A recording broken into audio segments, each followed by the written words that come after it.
far as the issues of the book go, I have a huge concern about the impact that the internet is having upon us, both socially, psychologically, politically. It is completely changing the way that the world operates. We've seen how Amazon, for example, can provide products right across the globe, and whilst avoiding paying taxes. We've seen how Google does the same sort of thing. So there are these massive sort of transnational corporations who are using a technology that actually draws the world together, but uses us kind of basically as a delivery system for information to advertisers. And this is how they make their money. And this is how, Facebook, when you sign that you agree to that terms and conditions thing, what you're agreeing to is basically making yourself a data mine for advertisers and media companies and so on. Now, that in itself, you might argue, is fairly harmless.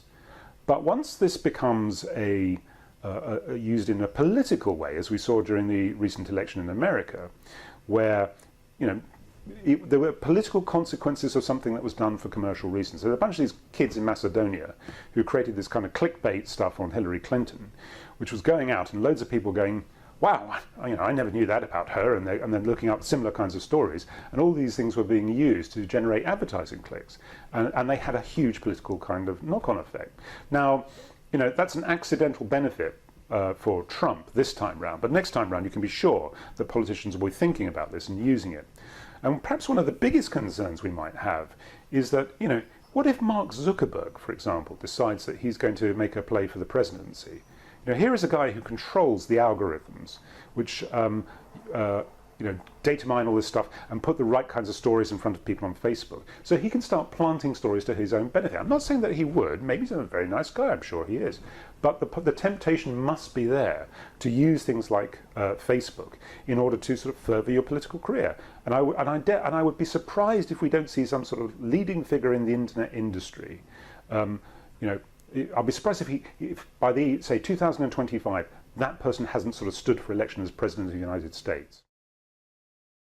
Everyone is kind of constantly online, doing Facebook, Instagram, Twitter. A number of communications happen through those social networks.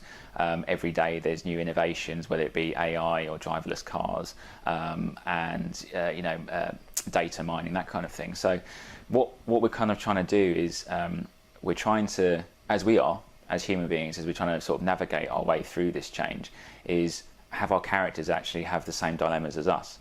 So, in terms of technology, sort of pros and cons, in our story, there's some fantastic things that, just as we've experienced, have made life so much easier in terms of, the instant communication, messaging systems, increasingly virtual worlds that we use, which are all fantastic and have the power for great good.